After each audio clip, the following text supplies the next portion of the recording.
the intelligence that we're letting go. Aeroplane simulators have been in place for a long time, but they still, even now after decades, they need human intervention sometimes when there's a glitch somewhere. So putting those boundaries in place and managing them will accelerate progress and minimize risk. On the transitions, that's where I think even if there are net jobs created, the jobs will shift in society from one place to another.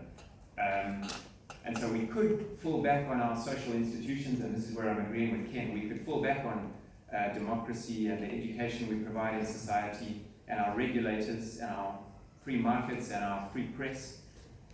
But we all know that our institutions are limited, and in some places they're failing us.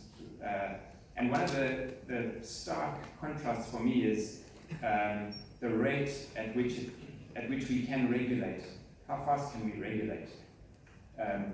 Maybe super speed would be 2 years to get some new regulation passed, and much more realistically, somewhere between 5 and 20, maybe.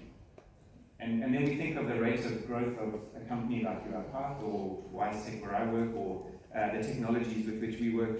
It's just, there's no way that our old regulatory systems would keep pace with that. So we couldn't expect our regulators to be working fast enough to guide the transitions as we move through this revolution. We have to fall back then on leadership, on personal integrity, on our ability to make decisions, to generate active communities that take a stand, because there's no way that the old institutions can move at the speed of this revolution.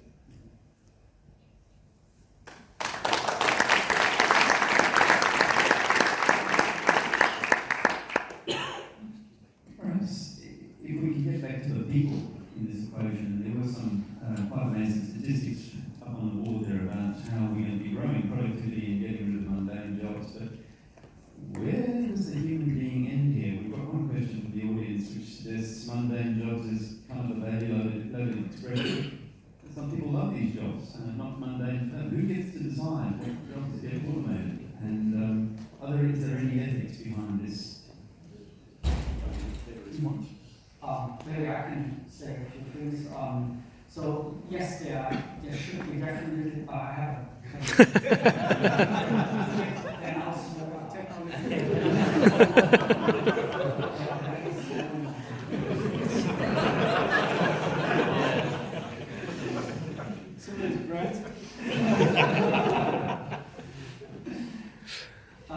the question was about the ethics, and some people might enjoy doing these mundane jobs or don't have an option, and that's absolutely true.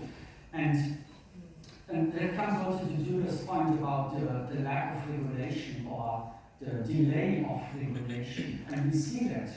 So companies, of course, they are driven by profits and margins, and too often, unfortunately, they forget about the ethics. So they see, okay, they ask me, can this be automated? I say, yes, it can. And then I ask them, do you really want to automate this? So think about the implications of automating certain activities. And I always use the framework which originated in the human-centered design, which assesses feasibility, viability, and desirability. And I've never seen an organization that asks me, is it desirable? They say, can we do it? How much does it cost? Feasibility and viability, but they don't think of desirability. So I think organizations need to put ethic frameworks in place, standards that they impose on themselves, self-impose, and which they follow. So there should always be a human aspect to automation. So not only the commercials, not only the viability. So that's my initial thought on this. And I really encourage the organizations that I work with to keep that in mind. Because what happens if you don't do that is you will not sustain your automation initiative. And we have seen it happening. So if the people do not adopt the automation, it will slow down and it comes to a halt. And then they didn't even have any benefits from this. So you need to keep the people in mind from the very beginning, and the ethics frameworks needed for this are currently not there. Can I just say something on that? Well, I had a student a few years ago who was interviewing a whole lot of enterprise architects as part of his research, and one of the enterprise architects commented that I could automate this organization, he said, if it wasn't for the people. So it brings in another dimension here, and just even looking at your list of values over there, even technical innovation, I've seen, is fundamentally dependent on human relationships. So I had a PhD student a few years ago, Grant Allen, who worked for Google at the time. He's now in London working for someone else.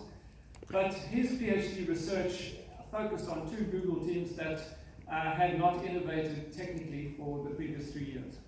And the leadership practices that emerged that facilitated this process, it was an action research process, it took 3 years, that emerged were linked to your values again, but values that the relationship dimensions of them became clear. So you had humility. What in his term was intellectual humility. If you know everything, there's nothing to learn. So how do you, in any organization, how do you get people to conceive imperfection of knowing in a highly competitive human environment? Very difficult. Okay, so when people get defensive. The second thing was intelligent caring, which is coming back to being bold.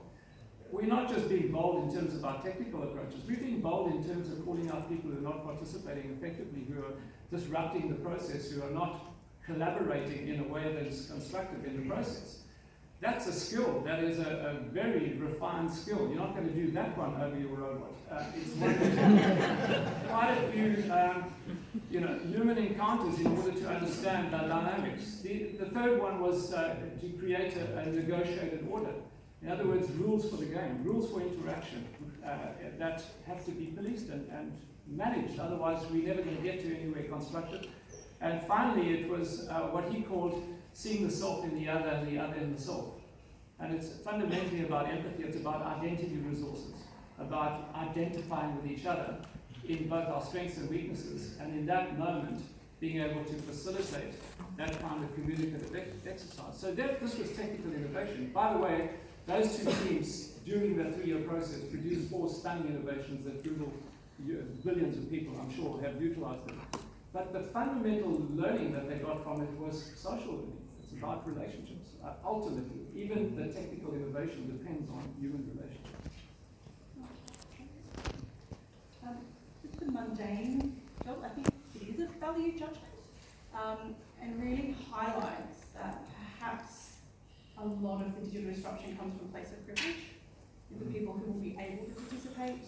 It's not just a case of getting rid of the job. It's ability, it's opportunity. A lot of the jobs we're talking about in the future require university level education. Not everybody gets that.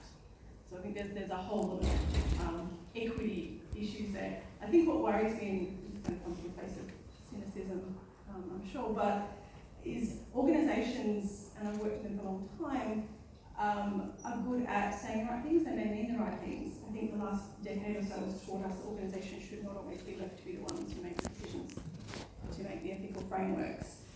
If it's organisations who are deciding which of the tasks gets automated, and an organisation is fundamentally a legal entity that exists for the benefit of the shareholders, I think that gets us to a really interesting place about whatever the individuals may value, whatever our own personal ethical frameworks are. Then there's the organisation, which often is the whole can be greater than the sum of the parts. So I think that can be very problematic, and I don't know if we have a lot of control over that. I think that will be perhaps down to individuals to speak up and to talk about what's the impact if we automate all of the possible jobs. There will not be enough jobs to go around. What happens then? There's another question from the audience, Bilal. Is automation and software-based robotics just prolonging outdated concepts?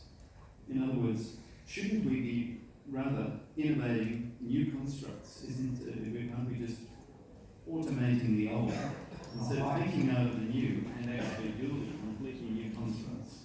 It's a very good point.